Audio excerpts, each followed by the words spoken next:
Hello साथियों, नमस्कार। आप सभी का स्वागत है आज की क्लास में। आज हम पढ़ने वाले हैं वृत्तों से संबंधित क्षेत्रफल। वृत्तों से संबंधित क्षेत्रफल कक्षा 10 गणित। तो ये चैप्टर पढ़ने से पहले हम सभी पढ़ लेते हैं इसमें लगने वाले सूत्र। तो सबसे पहले हम पढ़ लेते हैं वृत्त क्या होता है, जान लेते हैं कि ये आपका वृत्त है। तो वृत्त में जब आप वृत्त बनाते हो तो प्रकार की यहाँ नोक माना हमने यहाँ पर रखा है और आर त्रिज्या का वृत्त बनाया है। ये त्रिज्या इसकी कितनी है प्यारे दोस्तों? आर त्रिज्या का वृत्त बनाया और केंद्र ओ है। तो ये जो आपका ये आर पार ये है, इसको कहते हैं परिधि। क्या प्यारे दोस्तों कहते हैं? परिधि। तो सबसे पहले हम पढ़ लेते हैं वृत्तों या वृत्त का परिमाप क्या होता है, इसके आर पार का माप क्या होता है। नंबर 1 आपका फार्मूला हो जाएगा। तो वृत्तों से संबंधित क्षेत्रफल के सूत्र हम पढ़ लेते हैं। के सूत्र, इसमें कौन कौन से सूत्र लगेंगे ये पूरी जानकारी हम पहले हमें जानकारी हो जाए, चाहे उसके पश्चात हम पढ़ पाएंगे अपनी एक्सरसाइज। जो आपकी एक्सरसाइज में प्रश्न दिए हैं तभी आप उनको सॉल्व कर सकते हैं। तो सबसे पहला आपका फार्मूला बन जाएगा इस वृत्त से, क्या हो जाएगा? वृत्त का परिमाप। क्या प्यारे दोस्तों? वृत्त का परिमाप। तो वृत्त का परिमाप क्या होता है? वृत्त का परिमाप होता है 2 पाई आर। क्या होता है दोस्तों? 2 पाई आर। और ये पहला सूत्र हुआ पहले में, ये पहला सूत्र। और इसका ये दूसरा सूत्र आपका क्या हो जाता है? ये होता है वृत्त की परिधि। वृत्त की परिधि अगर प्रश्न कह दे, वृत्त की परिधि, तो परिधि भी आपकी होती है 2 पाई आर। क्या होता है दोस्तों? 2 पाई आर। परिधि कहिए चाहे आप परिमाप कहिए। तो देखिए यहां से लेकर के यहां से हमने प्रकार की नोक रखा पेंसिल कस के और इसको यहां से लाकर यहां पर रख दिया। अब ये गोला हमारा बन गया। तो ये आपका जो बना हुआ है गोला, तो यहाँ के इसके आर पार की माप हम किससे ज्ञात करते हैं? 2 पाई आर, 2 पाई आर से। अब यहाँ जान लो कि जहां जो आर है ये आपकी क्या होती है? वृत्त की त्रिज्या है। प्यारे दोस्तों आर क्या है? आपकी वृत्त की त्रिज्या है। आर वृत्त की त्रिज्या। ये पाई, पाई क्या है? पाई यहां लिख लीजिए। ये आप देख रहे हैं ऐसा चित्र बना है, इसको क्या कहेंगे? पाई। तो पाई क्या है दोस्तों? इसे कहते हैं स्थिरांक। क्या कहते हैं दोस्तों? स्थिरांक कहते हैं। इसको कहा जाता है स्थिरांक। तो पाई का मान जान लें। पाई का मान, पाई का मान जो है 22 बटे दोस्तों कितना होता है? 7 होता है। या आप इसको 7 नीचे ना लिखें, 7 से भाग दीजिए तो कितना होता है?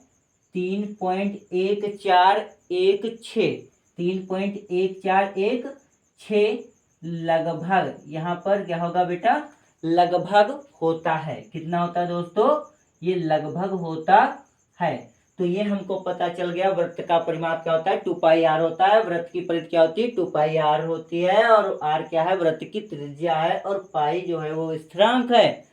और पाई का मान 22/7 या 3.1416 लगभग होता है। अब हम पढ़ लेते हैं कि जो ये स्थिरांक शब्द आया है, स्थिरांक किसे कहते हैं ये जान लेते हैं। तो ये दूसरा आपका फार्मूला यहां से हो जाता है स्थिरांक। ये स्थिरांक जो है, ये स्थिरांक की डिफिनेशन आ जाती है। स्थिरांक किसे कहते हैं? तो स्थिरांक पर टिप्पणी दीजिए। तो आप जान लीजिए स्थिरांक क्या होता है। वृत्त की परिधि तथा व्यास। स्थिरांक की डिफिनेशन है दोस्तों, क्या होता है? वृत्त की परिधि, वृत्त की परिधि तथा व्यास के अनुपात को, के अनुपात को, वृत्त की परिधि तथा व्यास के अनुपात को प्यारे दोस्तों क्या कहते हैं? स्थिरांक कहते हैं। क्या कहते हैं? स्थिरांक कहते हैं। किसे कहते हैं? वृत्त की परिधि और व्यास के अनुपात को। तो स्थिरांक बराबर आपका क्या हो जाएगा दोस्तों, स्थिरांक बराबर हो जाएगा आपका परिधि, परिधि लिख लीजिए, परिधि और ये बटे व्यास। व्यास को दोस्तों किससे लिखते हैं, यानी ये हो जाएगा 2πr और व्यास को लिखते हैं d से, तो हमारा हो जाएगा कितना 2πr और d हमारा होता है 2r। 2 से 2 कट गया, वो r से r कट गया, तो दोस्तों क्या आ गया, ये देखिए पाई आ गया। तो देखो स्थिरांक कितना होता है, पाई ही तो होता है, इसलिए यहाँ पर लिखा गया था स्थिरांक जो है पाई क्या है, स्थिरांक है। तो हमको ज्ञात हो गया पाई क्या है, स्थिरांक है। अब दोस्तों आप इस पर एक एग्जाम्पल्स करके देख लेते हैं, उदाहरण लगा लेते हैं। तो एग्जाम्पल लगा लेते हैं, एग्जाम्पल्स नंबर 1 कर लेते हैं। वृत्त की त्रिज्या 7 सेंटीमीटर है। दोस्तों ये प्रश्न है, वृत्त की त्रिज्या क्या है आपकी, वृत्त की त्रिज्या 7 सेंटीमीटर है। दोस्तों कितनी है, 7 सेंटीमीटर है। आपको ज्ञात करना है वृत्त की परिधि कितनी होगी, वृत्त की परिधि ज्ञात कीजिए, कितनी होगी, कितनी होगी, वृत्त की परिधि कितनी होगी दोस्तों। तो आपको पता है वृत्त की त्रिज्या, तो वृत्त की त्रिज्या आप लिख लीजिए, वृत्त की त्रिज्या, तो वृत्त की त्रिज्या r बराबर क्या है 7 सेंटीमीटर है। और परिधि क्या हो जाएगी अब दोस्तों, तो परिधि बराबर आपने पढ़ा है 2πr, तो 2 गुणे पाई का मान दोस्तों यहाँ से 22/7, तो 22/7। r का मान आपको पता है 7 सेंटीमीटर, 7 से 7 कट गया, 7 एकम 7 और 22 दूना कितना हो गया दोस्तों 44 सेंटीमीटर, यानी परिधि कितनी आ गई प्यारे दोस्तों, कितनी आ गई 44 सेंटीमीटर। तो हमको ये ज्ञात हो गया, कौन सा सूत्र निकला है, वृत्त का परिमाप पता चल गया, वृत्त की परिधि पता चल गई, r क्या है त्रिज्या है, पाई का है स्थिरांक है, पाई का मान 22/7 या फिर 3.1416 होता है। अब स्थिरांक आया है, यहाँ पर स्थिरांक क्या होता है, वृत्त की परिधि और व्यास के अनुपात को स्थिरांक कहते हैं। फिर इसका निगमन हो गया और स्थिरांक आपका पाई निकल आया। एक एग्जाम्पल कर लिया कि परिधि अगर त्रिज्या पता है तो परिधि कैसे निकालेंगे। तो अब हम पढ़ते हैं वृत्त का क्षेत्रफल। क्या पढ़ते हैं दोस्तों, वृत्त का क्षेत्रफल। इसको आपको लिखना है, तो आप नोट्स कर लीजिए। तो और फिर पढ़ते हैं वृत्त का, पढ़ते हैं दोस्तों वृत्त का क्षेत्रफल। वृत्त का क्षेत्रफल क्या होता है, वृत्त का क्षेत्रफल हमारा होता है, वृत्त का क्षेत्रफल बराबर क्या होता है दोस्तों πr², क्या होता है πr²। अब पढ़ लेते हैं कि वृत्त का त्रिज्यखंड, क्या दोस्तों पढ़ लेते हैं 4 नंबर सूत्र पर, वृत्त का त्रिज्यखंड। तो सबसे पहले हम ये जान लें कि वृत्त का त्रिज्यखंड क्या कहलाता, होता क्या है। तो देखो ये आपका चित्र बना हुआ है, ये देखो ये चित्र है। तो यहाँ पर ए मान लो ए है और ये क्या है बी है और ये भी आर है, ये दो त्रिज्याएं हैं, ओ केंद्र है। यहाँ पर एक बिंदु ले लो, यहाँ ऊपर एक सी कहीं पर है, सी इसलिए दिया कि इसका नाम देते बन जाए। तो अब ध्यान से देखिए, वृत्त का त्रिज्यखंड क्या होता है, वृत्त का वह भाग दोस्तों, वृत्त का वह भाग जो दो त्रिज्याओं, वृत्त का वह भाग जो दो त्रिज्याओं और उनके संगत चाप से, उनकी संगत चाप से बनता है। तो लिख लेते हैं वृत्त का वह भाग, वह भाग, देखो वृत्त का वह भाग यानी ये भाग एक है, एक ये भाग है, दो भाग अब वृत्त के हो गए हैं। तो यहाँ पर मैंने लिख दिया वृत्त का वह भाग जो दो त्रिज्याओं, दोस्तों ध्यान से देखिए, दो त्रिज्याओं, तो एक ये त्रिज्या हो गई आपकी और एक ये त्रिज्या हो गई है, सेम सेम, लेकिन यहाँ पर रेखा बनी है इसलिए दो त्रिज्याएं हुई। तो दो त्रिज्याओं और देखो अब एक चाप बन गया, यहाँ से यहाँ तक का एक चाप है, यानी एक यहाँ से यहाँ तक का चाप है, एक ये चाप, और एक हमारा यहाँ से यहाँ तक का दूसरा चाप है। तो और उनके संगत चाप, उनके संगत चाप। संगत, दोनों संगत हैं, एक ये इधर है और एक ये है। जब ऊपर से लेंगे तो ये सबसे बड़ा क्षेत्रफल ये आपका है, तो ये दीर्घ चाप हो जाएगा। ये छोटा है तो इसलिए ये आपका लघु चाप दोस्तों हो जाएगा। क्या हो जाएगा? ये लघु चाप। संगत चाप से बनता है, चाप से बनता है, यही तो हुआ, चाप से बनता है, यानी इसके संगत चाप से दोस्तों बनता है। तो इसे क्या कहोगे? त्रिज्यखंड कहलाता है दोस्तों। क्या कहलाता है? त्रिज्यखंड कहलाता है। त्रिज्यखंड कहलाता है। देखो सटीक परिभाषा बन गई, उसी चित्र से देख के लिखा हुआ है। ये वृत्त का वह भाग जो दो त्रिज्याओं और उनके संगत चाप से बनता है त्रिज्यखंड कहलाता है। ठीक बेटा, चित्र में ध्यान से देखें। चित्र में क्या होगा? ध्यान से देखिए, चित्र में आपका क्या क्या दिया गया है? चित्र में दिया गया है में AOB, एक है AOB, त्रिभुज में, चित्र में AOB त्रिभुज में, एक त्रिभुज बनना है कि नहीं बनना है दोस्तों? त्रिभुज में त्रिज्या AB त्रिज्यखंड है। क्या है? AB जो है, AB त्रिज्यखंड है दोस्तों, खंड है। अब बात आती है, ये दो प्रकार के होते हैं। कितने प्रकार के दोस्तों होते हैं? त्रिज्यखंड जो है, त्रिज्यखंड दो प्रकार के होते हैं, दो प्रकार के होते हैं। कितने प्रकार दोस्तों होते हैं? नंबर एक, लघु त्रिज्यखंड। क्या होता है दोस्तों? लघु त्रिज्यखंड। नंबर एक क्या हो गया दोस्तों? लघु त्रिज्यखंड। और नंबर दो क्या होगा? ये छोटा वाला लघु हो गया, तो बड़ा वाला क्या आप कहेंगे? दीर्घ। तो नंबर दो दोस्तों हो गया दीर्घ त्रिज्यखंड। क्या होगा दोस्तों? दीर्घ त्रिज्यखंड। एक हो गया लघु त्रिज्यखंड, एक हो गया दीर्घ त्रिज्यखंड। तो अब ध्यान से देखिए, जो लघु त्रिज्यखंड है वो क्या है? लघु त्रिज्यखंड आपका है OAB। क्या है दोस्तों? OAB। ये आपका लघु है, यानी यहाँ से फिर यहाँ आ जाओ तो ये आपका लघु है। और दीर्घ क्या है? OACB, यानी कि OACB, ये OACB, ये आपका क्या बन गया दोस्तों? दीर्घ त्रिज्यखंड। क्या हो गया? दीर्घ त्रिज्यखंड। अब यहाँ पर अन्य भी होता है। अब चाप जो है, चाप दो प्रकार का होता है। चाप भी दो प्रकार का होता है दोस्तों। कितने प्रकार का होता है? दो प्रकार का होता है। नंबर एक दोस्तों क्या होता है? लघु चाप। जैसे लघु त्रिज्यखंड है तो लघु चाप, क्या हो जाएगा दोस्तों? ये आपका AB जो है ये लघु चाप है दोस्तों। और दूसरा आपका दीर्घ चाप। तो दीर्घ चाप क्या है दोस्तों? आपका दीर्घ, इसको लिख लो लघु चाप बराबर AB, और दीर्घ चाप बराबर क्या हो जाएगा? ACB। क्या हो जाएगा दोस्तों? ACB।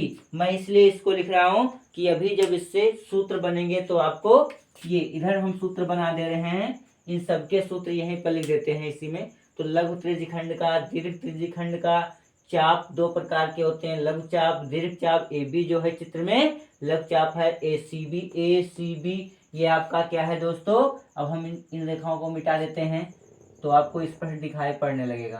तो ये देखो, इसे क्लीन कर दिया तो यहाँ पर आपको दिख रहा है कि AB जो है, इसको मिटा के फिर से लिख दूं तो A जो है, इसको भी क्लीन कर दें, AB जो इतना है ये लघु है, और ACB यानी ये वाला आपका दीर्घ है। तो दोस्तों आपको लिखना है, वीडियो को रोक दीजिए और लिख लीजिए। और हमारे प्यारे साथी जो नए हैं चैनल पर, वो जल्द से जल्द चैनल को सब्सक्राइब कर दें, जिससे जितने भी वीडियो अपलोड हो हमारी क्लास के वो आप तक पहुंच जाए। और नोटिफिकेशन पाने के लिए बेल आइकन का बटन अवश्य दबा दें, जिससे जैसे ही यहाँ पर क्लास समाप्त हो, अपलोड हो, और आप तक वो वीडियो का नोटिफिकेशन पहुंच जाए, जिससे आप उसको देखकर अपनी पढ़ाई पूर्ण कर सकें। तो प्यारे दोस्तों, मैथमेटिक्स में यह है वृत्तों से संबंधित क्षेत्रफल।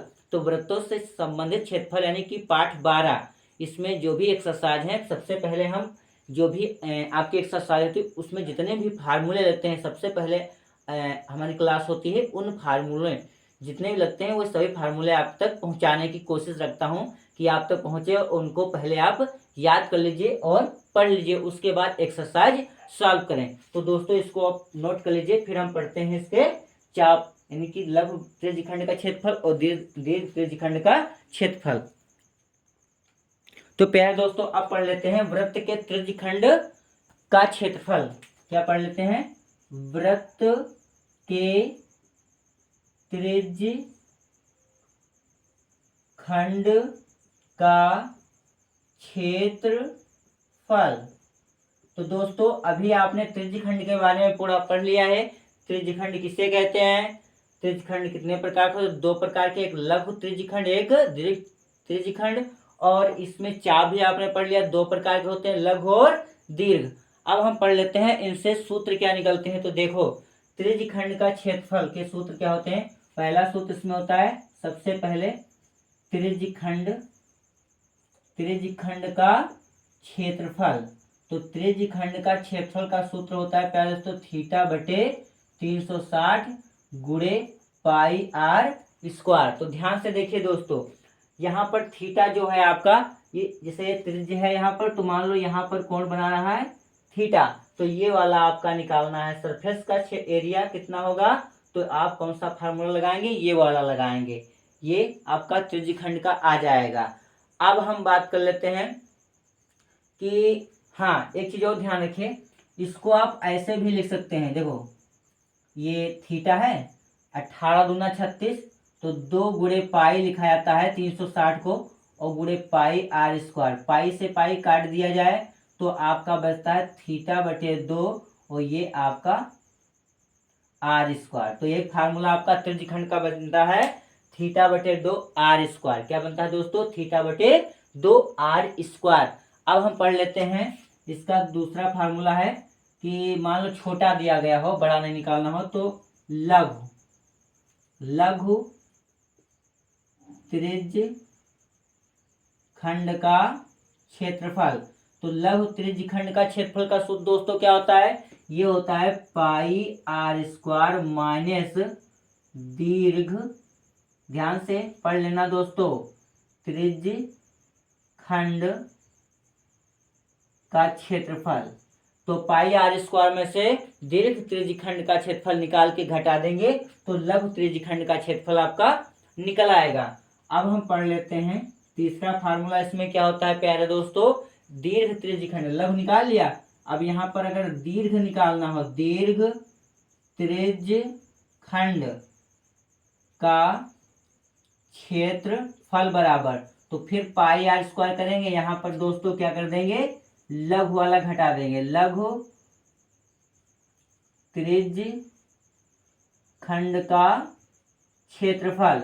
लघु त्रिज्यखंड का क्षेत्रफल यहाँ पर प्यारे दोस्तों घटा देंगे। अब देख लेते हैं चौथा फार्मूला आपका क्या होता है। इस प्रश्नावली में लगेगा कौन सा होता है? त्रिज्यखंड का कोण 360 हो तो, अगर यदि त्रिज्यखंड का कोण, त्रिज्यखंड का कोण 360 है, तब चाप की लंबाई का सूत्र क्या होता है प्यारे दोस्तों?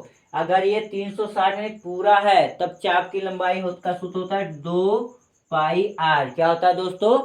2 पाई आर। एल बराबर क्या हो जाएगा तब आपका? 2 पाई आर। यदि 360 कोण है तब, फिर 5 नंबर हो गया, यदि यही लिखना है त्रिज्यखंड का कोण थीटा है, क्या है? थीटा है, तब चाप की लंबाई एल बराबर क्या होता है दोस्तों?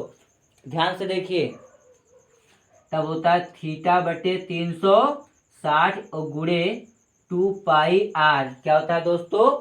थीटा बटे 360 गुणे 2 पाई आर। ये कब होता है? जब हमारा 360 कोण नहीं दिया होता है, कितना दिया होता है? कोई कोण दिया होता है, उस कोण का मान पता होता है, तब हमारा फार्मूला बनता है थीटा बटे 360 गुणे 2 पाई आर। ये आपका होता है। अब देख लीजिए 6 नंबर फार्मूला आपका क्या होता है, लघु चाप की लंबाई, छोटा चाप की लंबाई निकालना है, यानी इसकी चाप अत्यंत निकालना है, यानी ये वाली निकाले थे, अति निकाले थे, पूरी नहीं निकाले थे, तो आप कौन सा फार्मूला लगाएंगे, लघु चाप की लंबाई बराबर, लघु चाप की लंबाई बराबर क्या होता है प्यारे दोस्तों, लघु चाप की लंबाई बराबर ये होता है आपका 2πr, क्या होता है प्यारे दोस्तों, 2πr माइनस दीर्घ चाप की लंबाई, दीर्घ चाप की लंबाई घटा देंगे 2πr में लघु चाप की लंबाई, यानी पूरे में से ये वाला इधर का घटा दो तो इधर वाला आ जाएगा। और 7 नंबर फार्मूला इसमें बन जाता है, लघु निकाला है तो दीर्घ पूछ लेगा, दीर्घ चाप की लंबाई बताओ, की लंबाई, तो दीर्घ चाप की तो ऐसे ही होगा 2πr, पूरे में से ये छोटा वाला घटा दो तो बड़ा वाला आ जाएगा, यानी कि लघु चाप की लंबाई अगर पता है आपको तो उसको पूरी लंबाई यानी परिधि में से घटा दिया जाए तो लघु चाप की लंबाई आपकी आ जाएगी प्यारे दोस्तों। तो ये हैं आपके फार्मूले जो एक्सरसाइज 12.1 यानी पाठ का नाम है वृत्तों से संबंधित क्षेत्रफल में लगने वाले हैं दोस्तों। तो आप ध्यान से इसको लर्न कर लीजिए और मन और मस्तिष्क में बैठा लीजिए, बहुत ही महत्वपूर्ण फार्मूले हैं और इन्हीं के द्वारा आपकी एक्सरसाइज पूर्णतः जितने भी प्रश्न आपकी एक्सरसाइज में दिए गए हैं सभी प्रश्न सॉल्व हो जाएंगे। तो बने रहिए मेरे प्यारे दोस्तों हमारे चैनल पर और पढ़ते रहिए और एग्जाम में अच्छे अंक पाइए। तो जो नए छात्र हैं, नए प्यारे दोस्त हैं तो वह हमारे चैनल को सब्सक्राइब कर लें और जो पुराने हमारे प्रिय दोस्त हैं तो वह सभी दोस्त चैनल को लाइक करें, सब्सक्राइब तो किया ही है और शेयर कर दें अपने दोस्तों में, जिससे वह भी आपकी तरह पढ़ सकें और अच्छे अंक पा सकें। बने रहिए सुरेंद्रा स्टडी क्लास में। जय हिंद, जय भारत दोस्तों।